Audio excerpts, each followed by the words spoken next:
From the author of Spinsterella, The Strange and Unusual Romance, and Spellbound, A Darker Shade of Black, comes the legendary Magic Joker. Pick up the conclusions of the Spinsterella trilogy in paperback and e-readers this Halloween. One of the most positive aspects of the goth subculture these days is seeing this explosion of entrepreneurs.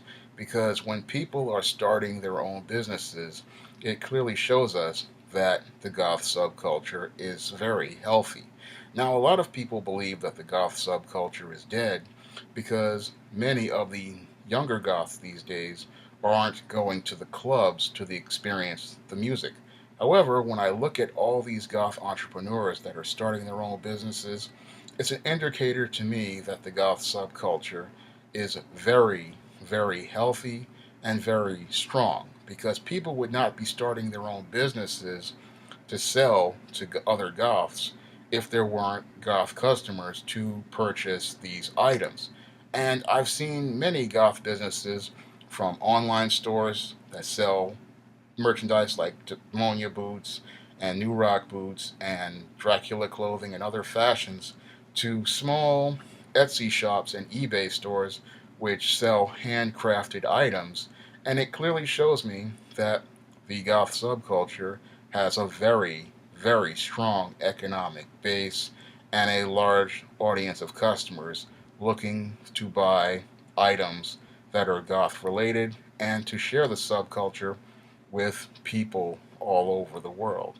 And when I look at the economic state of the goth subculture, it's one of the strongest economies I have seen in America so far, and even all over the world. Because when I look at the goth subculture from an economic state, you see more and more businesses opening, and you see more and more people participating in entrepreneurship. And entrepreneurship is something that is very important in maintaining the health and the life of a subculture because when you have people starting their own businesses, it shows us all that there are these people believe in the subculture, they care about the subculture, and they want to continue sharing it with others. So when you see people spending money to start businesses, that's a positive thing. However, a lot of people will look at this explosion of entrepreneurs and businesses and they'll sit there and think that this is commercialism overtaking the goth subculture.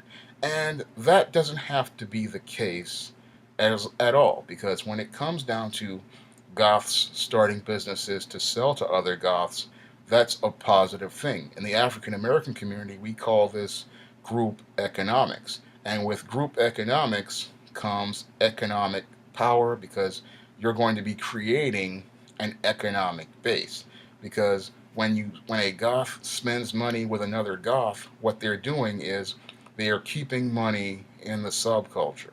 And when you keep money in the subculture, it allows many of those goth owned businesses to do things to expand their business, such as creating new items, buying supplies to create new items, or doing things like hiring new employees. Every dollar that a goth spends with another goth winds up being used to help expand a business because all those businesses can work towards improving the quality of life in the goth community, and it can help lead to the expansion of events like your Wave Gothic Treffen that's in Germany or your Mara Luna Festival. And I imagine something from all these goth businesses, if they were to expand and get large enough, where you could have a goth music festival right here in America, just like Mara Luna or your Wave Gothic Treffen, and that all can happen when you have goths opening up businesses and expanding their businesses. That can lead to more people being able to go to a big event where they can experience the music live. And a lot of people say that the clubs are having a hard time getting people to come in, but I look at it as, we could do something like that where you get all these businesses together, you have a music festival, And with the millennials and Gen Ys, they usually go to big events like Comic Cons. You could have this type of festival. And this could be the kind of event that gets kids to meet the bands and experience the music. So a lot of people will look at this whole goth entrepreneurship and business expansion as something negative, but I look at it as something positive, and I see ways of making it work towards making the quality of life in the subculture a lot better, because it doesn't have to be commercialism. It can only overtake the subculture if you have outsiders coming in and they're trying to just push products on people with goth faces. But if there are goths who are opening up businesses and creating businesses to sell to goth customers, then you can control the image and the narrative regarding those products, and you can choose which products to support because those products are presenting the image of the goth subculture you believe represents it best.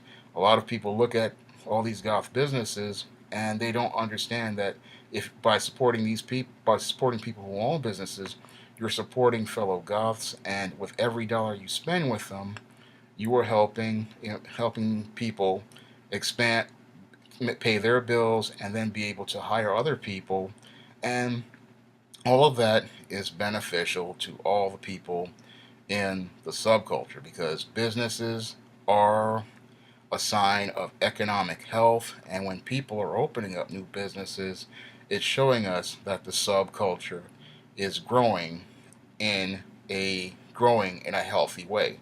A lot of people, they think that because the clubs are struggling, that the subculture is dead. But when I look at the big picture of things, it's clear to me that the subculture is very healthy because you have all these people opening up small businesses, and you have people wanting to buy goth products. And while the subculture has migrated online, the economy of the subculture, as it has migrated online, has gotten healthier, it has gotten stronger, and I believe people all over will be able to profit as the subculture continues to expand and grow, building a strong economic base that improves the quality of life in the subculture for everyone and presents a more positive image of the subculture to the world. If you'd like to see me make more videos like this, you can donate to my Patreon by clicking the link in the description box. And if you'd like to try some of my goth fiction like the Spinsterella trilogy, you may do so by clicking the link to Amazon.com in the description box. That's all I have to say for this video. You can comment, rate, and subscribe.